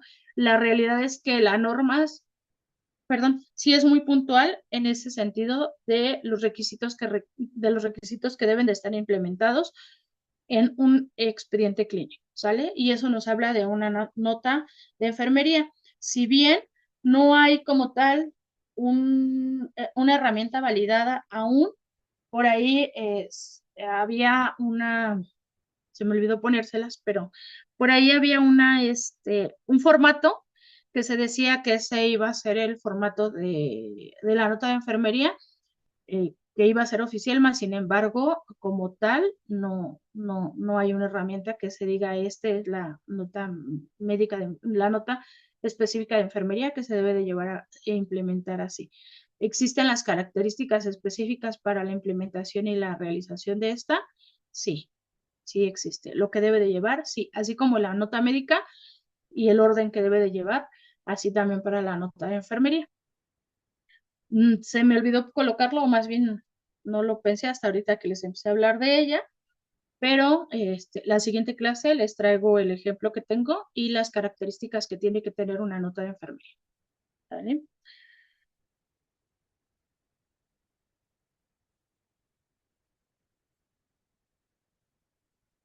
Y entonces, cuando tenemos una negligencia médica, pues una negligencia en la atención en salud, tenemos una responsabilidad legal. Y esta responsabilidad legal puede ser desde civil, penal o administrativa, donde en la civil pues hay obligación de resarcir daños mediante responsabilidad contractual o extracontractual. Y en la penal pues tenemos la aplicación de casos de daño causados sin intención, pero con culpa o negligencia. Y en la administrativa pues las instituciones públicas responden por fallas del personal médico o el administrativo. También tenemos la prevención y los incentivos de esta responsabilidad legal, donde seguros públicos y privados pues nos fomentan protocolos de seguridad y capacitación continua con el seguimiento de estándares clínicos, buscando reducir los errores médicos.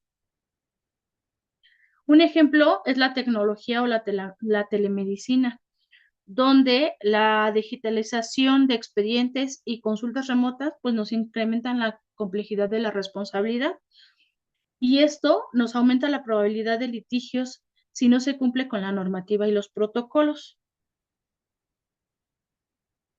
Por todo ello, los derechos de los pacientes pues, nos llevan al aumento de la sensibilización de la población sobre sus derechos y el acceso a la indemnización, lo que nos eleva a los casos de demandas por negligencia, lo que ya les había dicho, ¿no? O sea, anteriormente, pues el paciente se conformaba con la reparación del daño o la rehabilitación del daño, pero actualmente pues ya no, ya tiene una injerencia legal y muchas de las veces nos quieren llevar a un proceso legal, ¿no?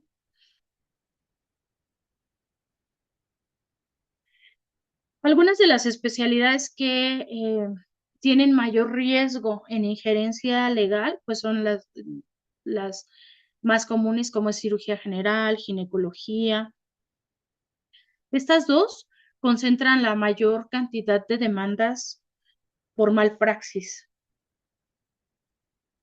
Y entonces, si bien entonces la evolución histórica de los seguros de salud en México, pues nos refleja la intención de garantizar asistencia médica y la protección económica frente a riesgos de enfermedad o accidente. Su presencia, pues nos fortalece la responsabilidad médica al establecer reglamentaciones, registros clínicos y sistemas de control que nos permiten detectar y sancionar las negligencias. No obstante, la expansión de acceso también ha evidenciado brechas en la calidad, tanto de servicios como de infraestructura y de la formación del profesional, donde nos evidencia que la cobertura no garantiza automáticamente la ausencia de la negligencia, sino que nos sirve como marco para prevenir, documentar y reparar los daños médicos.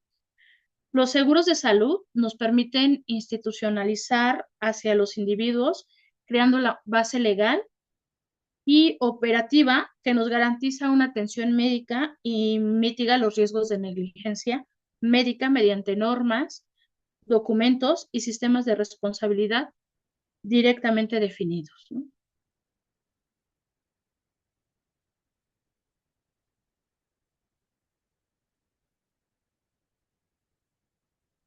Y bueno, los seguros tienen una injerencia dependiendo de la responsabilidad, pero también depende de la clasificación de acuerdo a la gerencia de riesgos con respecto al género y la salud, ya que el género nos define un conjunto de atributos, roles y normas, así como expectativas sociales que la sociedad asigna a hombres y mujeres y personas con identidad de género diversas. Se relaciona principalmente al género biológico y no es un factor estrictamente fisiológico, más sin embargo, nos da una construcción social que afecta cómo se vive la enfermedad, la prevención y el cuidado de la salud. Los roles de género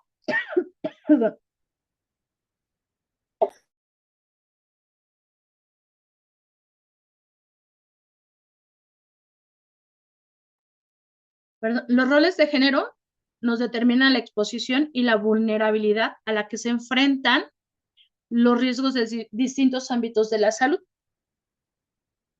Como por ejemplo, los hombres presentan mayor exposición al consumo de tabaco, alcohol y accidentes de tránsito, mientras que las mujeres pueden tener limitaciones en el acceso a tratamientos o a la atención preventiva.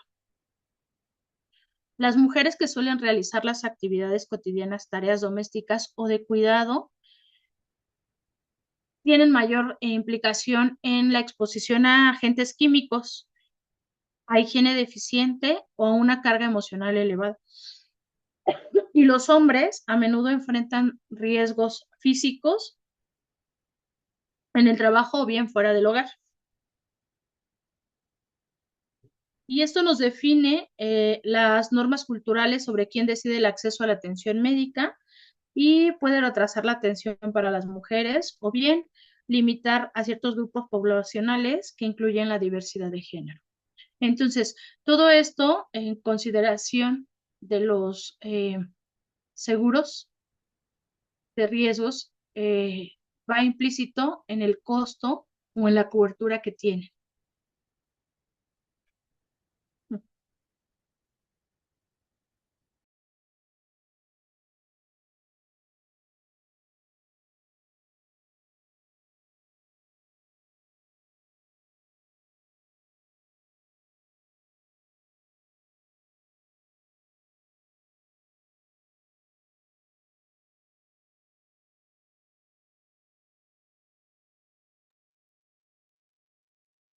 Estos riesgos sanitarios pues van influenciados por el género y se dividen en diferentes tipos, biológicos, químicos, físicos, psicosociales y ergonómicos, donde los biológicos son infecciones adquiridas por contacto, sangre, agua contaminada o dependiendo de la exposición a la que están expuestos, valga la redundancia, puede variar los roles o las ocupaciones de género. Los químicos, pues son sustancias.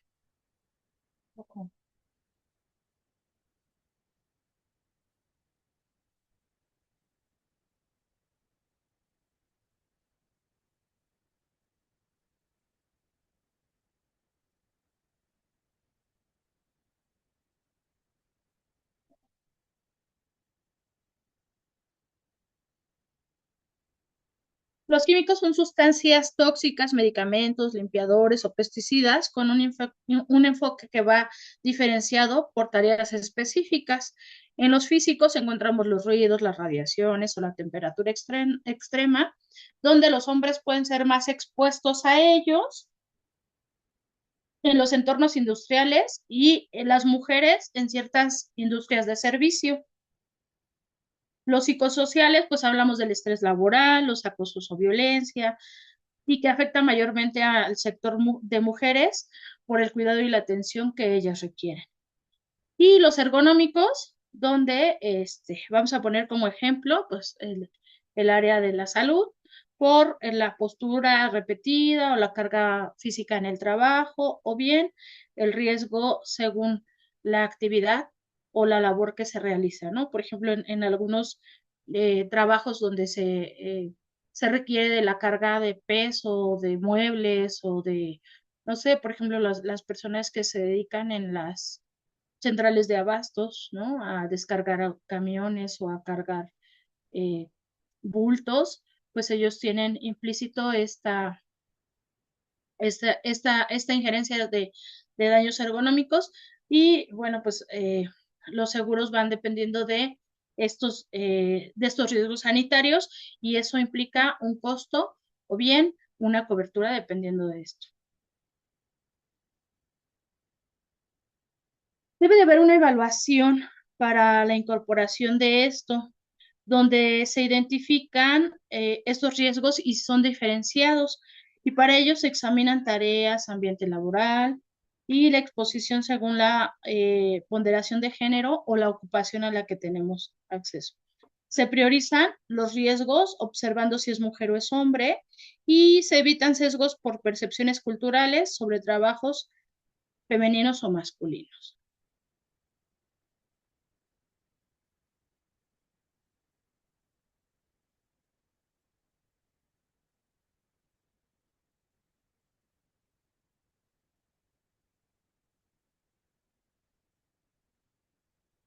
Okay.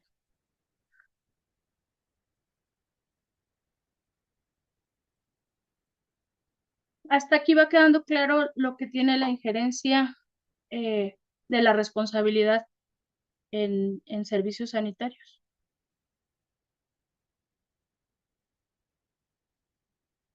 ¿Alguien tiene dudas o preguntas con respecto a lo que hemos visto hasta ahorita?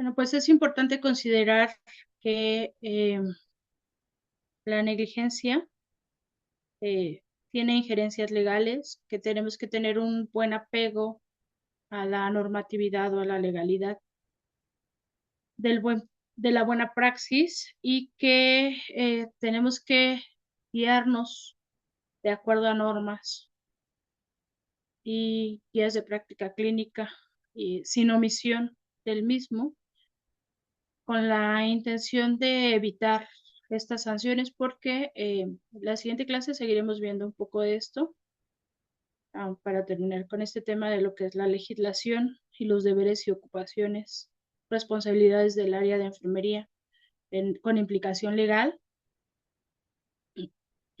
Y ah, también designaré ya los temas para exponer. Solo quiero adelantarles un poquito que creo que somos 9 personas en el grupo. Entonces, daremos un espacio de 10, 15 minutos por exposición. Ustedes van a generar sus diapositivas. Si les costara mucho trabajo compartirlas o no saben la forma de compartir las diapositivas en la clase, pueden hacérmelo llegar de manera personal al WhatsApp, a mi WhatsApp o al grupo que tenemos de WhatsApp, y de esa manera yo las puedo proyectar desde mi computador, ¿vale? Vamos a hacer la selección de los temas de manera de la lista que yo tengo, que me enviaron al inicio del curso, y creo que tendrá que ser en 2 sesiones. La primera sería la mitad del grupo y la otra mitad en la siguiente sesión, ¿no? Y entonces así podríamos cubrir 1 hora la participación de ustedes y la siguiente hora podría darles tema yo. ¿De acuerdo? Pero eso lo vamos a ver de acuerdo a cómo vayamos evolucionando en las ponencias, porque a veces nos proyectamos o nos alargamos un poquito más sobre un tema en específico. La idea de esto es generar lluvia de ideas y yo les pregunto sobre su tema, ¿vale? Yo les pregunto algunas situaciones en específicos que considero que a veces son importantes mencionarlas y puntualizamos o aportamos mayor conocimiento a ello. ¿De acuerdo? ¿Dudas, preguntas hasta aquí?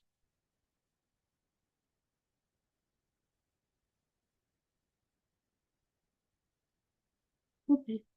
Si no tenemos más, les agradezco su participación el día de hoy, su atención. Nos vemos la siguiente semana. Muchas gracias. Buena tarde. Bonita semana. Gracias, doctora. Gracias, doctora. Hasta luego.